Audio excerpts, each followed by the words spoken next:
नमस्कार दर्शकों, दिव्य मंत्र साधना में आपका स्वागत है। मैं हूं एस्ट्रोलॉजर डॉक्टर रवि गुप्ता। आज मैं आप लोगों को बतलाने जा रहा हूं स्थिर लक्ष्मी साधना। दर्शकों, आज के भौतिक युग में जहां हर व्यक्ति का चयन उसके कैपेसिटी पे निर्भर हो चुका है। दर्शकों, अगर मैं सतयुग की बात करता हूं, सतयुग में किसी भी व्यक्ति का चयन अच्छे व्यक्ति के रूप में जो किया जाता था, वो किया जाता था उसके ज्ञान, उसके संपत्ति और उसकी सामाजिकता पे। लेकिन दर्शकों, इन दिनों जो है कलयुग में शास्त्र में स्पष्ट यह प्रमाण दिया गया है कि किसी भी व्यक्ति का चयन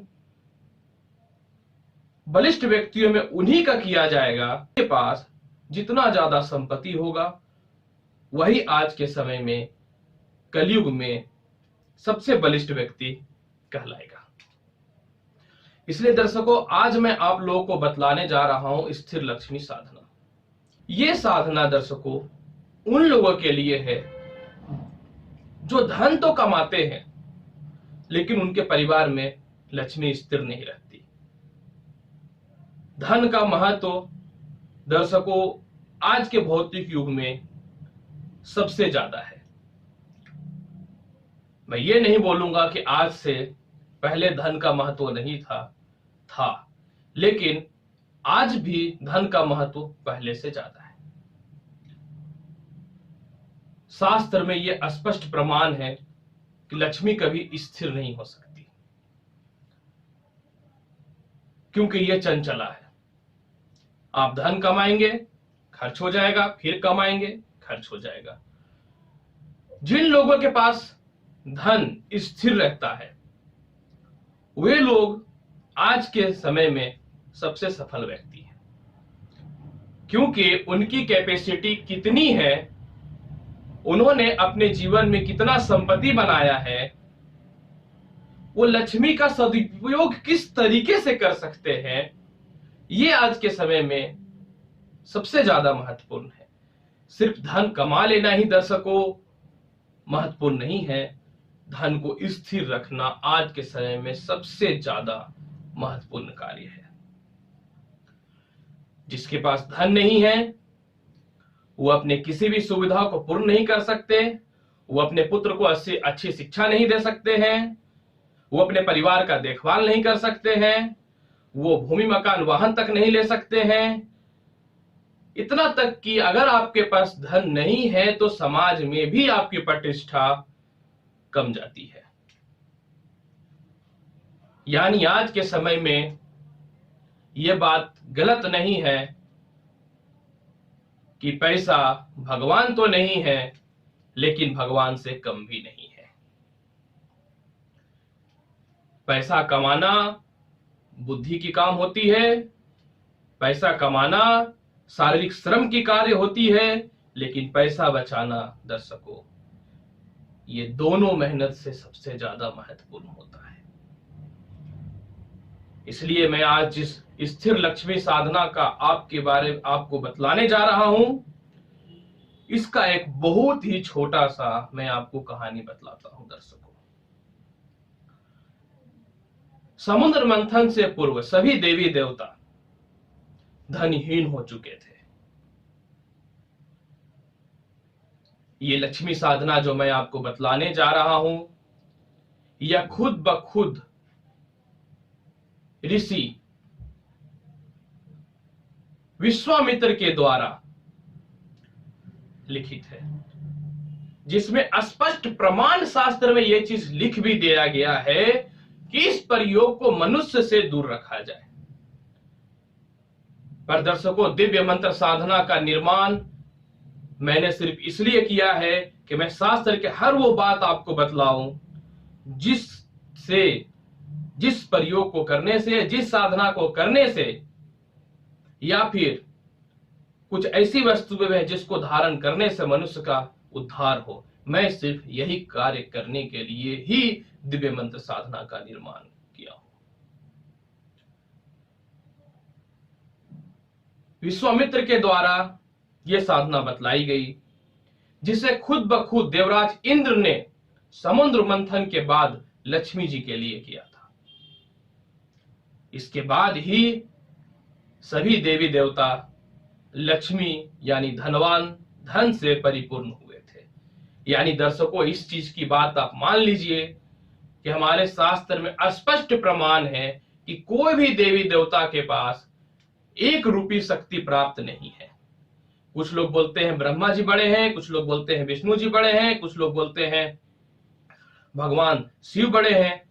नहीं, हर एक की अपनी समय सीमा और हर एक की अपनी पृथ्वी पे लोगों का पालन पोषण करने के लिए शक्ति प्रदान है। विष्णु जी ब्रह्मा जी को उपासना करते हैं, ब्रह्मा जी शिव जी को उपासना करते हैं, शिव जी दोनों को उपासना करते हैं। यानी हर एक शक्ति दूसरे शक्ति का जो है उपासना किया करता है। लेकिन सिर्फ लक्ष्मी ही एक ऐसी है जिसकी उपासना ऋषि मुनि से लेकर के, राजा महाराजा से लेकर के, एक तुच्छ गरीब व्यक्ति से लेकर के, एक तुच्छ मनुष्य से लेकर के सभी लोग करते हैं। देव दानव तक भी लक्ष्मी को उपासना करते हैं, क्योंकि दुनिया का कोई भी बड़ा कार्य करने के लिए आपको पैसे की आवश्यकता पड़ेगी ही पड़ेगी। शुक्रवार का जो वार होता है वो लक्ष्मी का वार होता है। यानी आपको कोई भी बड़ी सिद्धि करनी है तो आप शुक्रवार के दिन करें। अब मैं आपको स्थिर लक्ष्मी साधना का प्रयोग बतलाने जा रहा हूं। ये प्रयोग करने से समझ लीजिए लक्ष्मी का 8 स्वरूप है, जिसे हम लोग अष्ट लक्ष्मी बोलते हैं। समझ लीजिए, जिसमें श्री लक्ष्मी यानी आदि लक्ष्मी, इस दिव्य साधना को करने से आपको आदि लक्ष्मी जो पहला नंबर पे आता है, जिससे परिवार में आयु का निर्माण होगा। दूसरा है धन लक्ष्मी, जो मैं अष्टलक्ष्मी का 8 रूपों का आपको विवेचन दे देता रहा हूं, जिससे ये प्रयोग करने से उनकी भी शक्ति जो है परिवार में आएगी।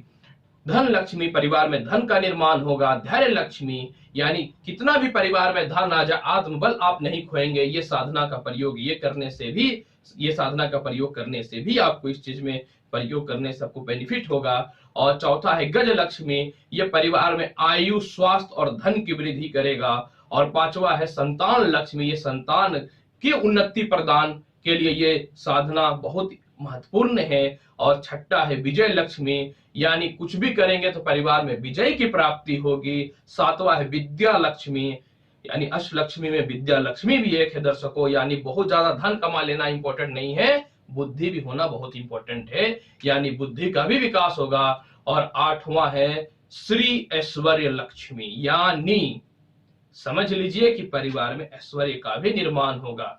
प्रयोग करने के लिए कुछ नहीं करना है, मैं जो विधि बतला रहा हूं इस विधि का आप प्रयोग करें। घर में शुक्रवार के दिन शाम में 6 से 8 बजे के बीच में इस प्रयोग को करना है, क्योंकि शुक्रवार लक्ष्मी जी का वार होता है। सबसे पहला आपको क्या करना है, एक बाजोट लेना है, जिसको हम लोग लकड़ी का पीढ़ा भी बोलते हैं, लकड़ी की छोटी चौकी भी बोलते हैं। सब अपनी अपनी भाषाओं में अलग अलग भाषाओं में सब अपने अपने अलग अलग बोलते हैं। इसके बाद फिर जो है क्या करना है, उसके ऊपर एक गुलाबी आसन बिछा लेना है शुद्ध घी का। दर्शकों, मैं आज आपको एक बात बतला देता हूं, कभी भी पूजा करें तो शुद्ध घी से ही पूजा करें, अन्यथा आपको पूजा का पूर्णता लाभ नहीं मिलेगा। हर वो कार्य करें जो शास्त्र में वर्णन है, शास्त्र विमुख होकर के या बिना शास्त्र को माने या किसी भी दूसरी बातों को बिना माने कोई कार्य ना करें। अगर आपको किसी चीज में कंफ्यूजन होता है तो उस कार्य को या तो छोड़ दे या किसी बुद्धिमान या ज्ञानी व्यक्ति से आप एक बार उस मैटर पे तर्क जरूर कर ले। इसके बाद फिर जो है गुलाबी आसन उस पे बिछा लेना है। 8 दीपक, सबसे पहला आपको क्या करना है, एक लक्ष्मी जी की मूर्ति लेना है, वो पत्थर का हो, मिट्टी का हो, तांबे का हो, सोना का हो, चांदी का हो, किसी भी धातु का हो, एक मूर्ति लेना है, लक्ष्मी जी के बीच में विराजमान करना है। इसके सामने में एक श्री यंत्र, दर्शकों श्री यंत्र अगर आप लेना चाहेंगे तो दिव्य मंत्र साधना से भी आपको उपलब्ध करा दिया जाएगा। श्री यंत्र को बीच में स्थापित करना है और इसके बाद फिर जो है उस दीपक को, 8 दीपक को चारों तरफ लक्ष्मी जी का जो है प्रज्वलित कर ले। प्रज्वलित करने के बाद फिर जो है गुलाब की अगरबत्ती दर्शकों लेना है आपको। गुलाब की अगरबत्ती को लेने के बाद फिर जो है 5 गुलाब की अगरबत्ती को आप जला ले और इसके बाद फिर जो एक कमल गट्टे की माला रख ले दर्शकों, या श्री ये कमलगट्टे की माला रख ले, या स्फटिक की माला रख ले, या सफेद चंदन की माला रख ले, ये भी आपको चलेगा। इसके बाद फिर जो है मैं जो मंत्र बतलाने जा रहा हूं 108 बार शुक्रवार के दिन शाम को 6 से 8 बजे के बीच में इस मंत्र का इतना पूजन का टोटल व्यवस्था करने के बाद आप 108 बार इस मंत्र का जाप करें, कमलगट्टे की माला या फिर स्फटिक की माला या सफेद चंदन की माला से। दर्शकों इस चीज का ख्याल रखना है कि शुक्रवार के दिन अगर पचक पड़ता हो या कोई भी अशुभ तिथि पड़ती हो तो आप कृपया करके उस दिन इस प्रयोग को ना करें। बाकी कोई भी मुहूर्त दे करके, शुभ मुहूर्त दे करके आप कार्य कर सकते हैं। मंत्र मैं आपको बतलाने जा रहा हूं दर्शकों, ओम ह्रीम श्रीम अष्टलक्ष्मीये ह्रीम सिद्धे मम गृहे आगच्छ गच्छ। फिर से मैं इस मंत्र का आपको बतलाने जा रहा हूं दर्शकों, ओम ह्रीम श्रीम अष्टलक्ष्मीये ह्रीम सिद्धे मम गृहे आगच्छ गच्छ। दर्शकों इस मंत्र का 108 बार प्रयोग करें। मेरा प्रयास यही है दर्शकों कि मैं दिव्य मंत्र साधना के माध्यम से आप लोगों को ऐसी बातों आप लोगों तक पहुंचाऊं जिससे आप अपने जीवन को सुखी बनाएं। बहुत जल्द दर्शकों मैं आपके सामने बहुत ही दुर्लभ बातें लेकर के आने वाला हूं, जिसमें कुछ मैं ऐसी बातों का भी चर्चा करूंगा जो व्यक्ति आज के समय में सिर्फ उसका नाम लेते भय से डर जाते हैं। जैसे कुंडली में अगर आपका जीवन में ग्रह खराब चल रहा है तो क्या वाकई में उसको सुधारा जा सकता है, ये सब्जेक्ट मेरा सबसे इंपॉर्टेंट रहेगा दर्शकों। दूसरा, क्या राहु इंसान को कष्ट देता है या फिर उससे बचा जा सकता है, और भी कुछ ऐसी बातें, ऐसी साधनाएं मैं आप लोगों के समक्ष बहुत जल्द लेकर के प्रस्तुत हूंगा। और मैं चाहूंगा कि आप जो है इसका प्रयोग करें, इसे समझें और भयभीत ना हो, सिर्फ अपने कार्य को जो है तरीके से करें, मंत्र साधनाओं को तरीके से करें, अच्छे लोगों से ज्ञान प्राप्त करके करें। बहुत जल्द दर्शकों मैं दिव्य मंत्र साधना का मासिक पत्रिका आप लोगों के सामने लेकर के आ रहा हूं, जो हर मंथ आप लोगों को प्रोवाइड किया जाएगा, जिसमें आपके जीवन के हर कष्ट की समस्याओं का समाधान और मुहूर्त आप क्या करें नहीं करें, या फिर अगर आपके जीवन में ये कष्ट है, अगर ये ग्रह चल रहा है तो इसका क्या करना चाहिए, मैंने सही रत्न धारण करके रखा है कि नहीं, ये और भी जितने भी धर्म शास्त्र की बातें होती हैं करके उसे लिख करके आप लोगों को दूंगा और आप उसे पढ़ें। फिलहाल मैं आप लोगों से इजाजत लेता हूं दर्शकों, बहुत जल्द मैं आप लोगों के समक्ष कुछ नया सब्जेक्ट लेकर के प्रस्तुत हूंगा और मैं चाहूंगा कि आपका जीवन हमेशा सफल रहे। अगर आप मेरे से डायरेक्ट कांटेक्ट करना चाहते हैं, अगर आपको घर में वास्तु की कोई समस्या है, अगर आपके ज्योतिष शास्त्र के अनुसार कुंडली में कोई समस्या है, अगर हस्तरेखा की विवेचन करवाना चाहते हैं मुझसे, तो आप मुझसे डायरेक्ट संपर्क कर सकते हैं। मैं आपको अपना फोन नंबर बता देता हूं 9430331256 9308048285। फिलहाल मैं आप लोगों से इजाजत लेता हूं दर्शकों, नमस्कार।